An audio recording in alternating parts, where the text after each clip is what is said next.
নমস্কার বন্ধুরা, আমি সুষমা আবারও একটা নতুন ডেইলি ব্লগ নিয়ে চলে এসেছি। তো বন্ধুরা, কাছে দূরে দেশ ও দেশের বাইরে যে যেখান থেকে আমার এই ভিডিওটি দেখছেন, আশা করি আপনারা সবাই খুব ভালো আছেন, সুস্থ আছেন। তো বন্ধুরা দেখুন, রবিবারের সকাল আর আমাদের কাছ থেকে এবছরের মতো শীত বিদায় নিতে চলেছে, কিন্তু কুয়াশা কিন্তু এখনও বিদায় নেয়নি। আর এই কুয়াশা যতদিন থাকবে ততদিন কিন্তু আমের মুকুলগুলো ঝরে ঝরে পড়বে। তো কি আর করা যাবে, সবই তো প্রকৃতির ইচ্ছায় সব কিছু হবে। তো শুরুতেই যে মুহূর্তটা দেখালাম ওটা হচ্ছে আমাদের বাড়ির সামনের পুকুর। আর সকালবেলা কিন্তু বেশ লাগে, ওখানে কিন্তু সবাই কাকিমারা মাসিমারা যাই বলুন, সবাই কিন্তু ওখানে বাসন মাজে আর গল্প করে। তো সেই মুহূর্তে একটুখানি শেয়ার করলাম। তারপরে আমাদের যে মাটির উনুন আছে ওখানে তো কাঠের আগুনে ভাত রান্না হবে, সেই জন্য কিন্তু উনুনটাও কিন্তু রেডি করা আছে। আর তারপরে ঘুম থেকে উঠে আমি প্রথমে বাবাকে চা করে দিয়েছি। আর এখন দেখুন আমার দুই মানিক কিন্তু হালকা হালকা রোদ্দুরে বসে আছে ওদের ঠাকুরদার সাথে। আর ওদের জন্য কিন্তু একটু ছাতু রেডি করে দিয়েছি। তো এই ছাতুটা কিন্তু চায়ের কাপে দিয়েছি এই কারণেই, তার কারণ ওদের ঠাকুরদা যেহেতু চা খাচ্ছে সেই জন্য ওদেরও কাপে করে দিলাম যাতে ওদের ভালো লাগে। আর ছাতুর কালারটা এই ফোনে এমনই লাগছে, মনে হচ্ছে যেন দুধ চা। আর এখানে দেখুন বলতে বলতে কিন্তু ভাত বসে গেছে। তো বাবার তো চা খাওয়া হয়ে গেছিলো, এখন দেখুন বাবার জন্য এক গ্লাস ছাতু আর একটা ডিম সেদ্ধ দিয়ে দিয়েছি। আর আমার দুই মানিককেও কিন্তু ছাতু ডিম সেদ্ধ খাইয়ে দিয়েছি। আর যেহেতু ওটা রবিবারের ব্লগ, আর রবিবার কিন্তু পালস পোলিও ছিল, তো তোজোদান কিন্তু দেখুন একদম রেডি হয়ে গেছে। ঠাকুরদা আর বাবার সাথে কিন্তু পোলিও খেতে গেছে।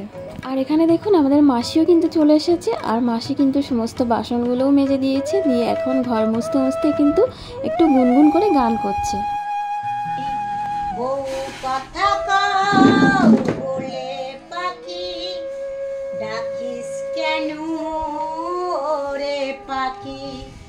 ডালে ডালে খুঁজে বউ কি পেলি নাকি, বউ কথা কও বলে পাখি ডাকিস কেন রে পাখি। তো রবিবারের বাজারও এসে গেছিলো, আর বাজার সব কিছু গুছিয়ে মা কিন্তু এখন চিকেন রান্না করছে। আর আমি দেখুন স্নান সেরে ঠাকুর ঘরে চলে এসেছি পুজো দেওয়ার জন্য। আর এই যে দেখুন আমি ঠাকুর ঘরে পুজো দিয়ে বেরোতে না বেরোতেই এই যে দেখুন চোর কিন্তু চলে এসেছে। তো প্রতিদিন কিন্তু এই করে, দুই মানিক কিন্তু অপেক্ষা করে থাকে কখন আমি ঠাকুর ঘর থেকে বেরোবো। আর এই রান্নাটা এটাও কিন্তু একটা ছোট্ট রিলসের মাধ্যমে আমি কিন্তু আপনাদের শেয়ার করেছিলাম। তো এটা ছিল আমাদের রবিবারের রান্না, চিকেন ছিল, টমেটোর চাটনি ছিল, তারপরে পুঁটি মাছের তরকারি ছিল। আর এখানে দেখুন তারপরে আমাদের দিদা, মানে এটা হচ্ছে আমার বরের দিদা আর কি। তো দিদা কিন্তু চোখ অপারেশনের জন্য অনেক দিন ধরেই আমাদের বাড়িতে ছিল। তো তারপরে এখন সব ঠিকঠাক আছে। মামিমা এসেছিলো, দিদাকে কিন্তু বাড়িতে নিয়ে চলে গেল। তো দিদা চলে যাওয়ার পরে তারপরে আজকে দুপুরে মানে রবিবার দুপুরে আমার দুই মানিক কিন্তু আর ঘুমায়নি। তো তারপরে ওদের বিকালবেলা একটু ওদের দুধ রেডি করে দিয়েছি। তো দুধ খেয়ে ওরা কিন্তু ওদের ঠাকুরদা ঠাম্মার সাথে ঘুরতে গেছিলো।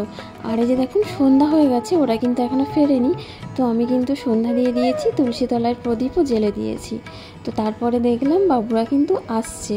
তো আজকে ইচ্ছা হলো ওদের একটু চাউমিন বানিয়ে দেবো। তো সেই জন্য দেখুন চাউমিন সিদ্ধ করে নিচ্ছি।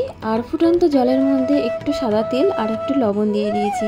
আর এদিকে কিন্তু চায়ের জলটাও কিন্তু রেডি করে নিয়েছি, তার কারণ দুই মানিক যখন চাউমিন খাবে তখন আমরাও কিন্তু সন্ধ্যাবেলা চা খেয়ে নেব। তো এই যে দেখুন বলতে বলতে কিন্তু আমার চাও কিন্তু রেডি হয়ে গেছে, তার কারণ আমি আগে থেকে সব কিছু রেডি করে রেখেছিলাম। তো এখন যে মুহূর্তটা দেখছেন, আমার দুই মানিক কিন্তু এখন চাউমিন খেতে ব্যস্ত। আর শুধু ওরা খায়নি, আমরাও কিন্তু একটু একটু করে খেয়েছি। তো দেখুন চাও হয়ে গেছে রেডি, আর এখানে চাউমিনও কিন্তু রেডি হয়ে গেছে। তো তারপরে রাতের খাওয়া দাওয়া আর শেয়ার করিনি, চলে এলাম একদম রাতে ঘুমানোর আগের মুহূর্ত। তো দেখুন বিছানাও রেডি হয়ে গেছে, এখন আমরা ঘুমিয়ে পড়বো। তো বন্ধুরা, এতক্ষণ ভালোবেসে আমার সাথে থাকার জন্য আপনাদেরকে আমার অন্তর থেকে অনেক অনেক ভালোবাসা। সবাই খুব ভালো থাকুন, সুস্থ থাকুন, দেখা হচ্ছে পরের ব্লগে।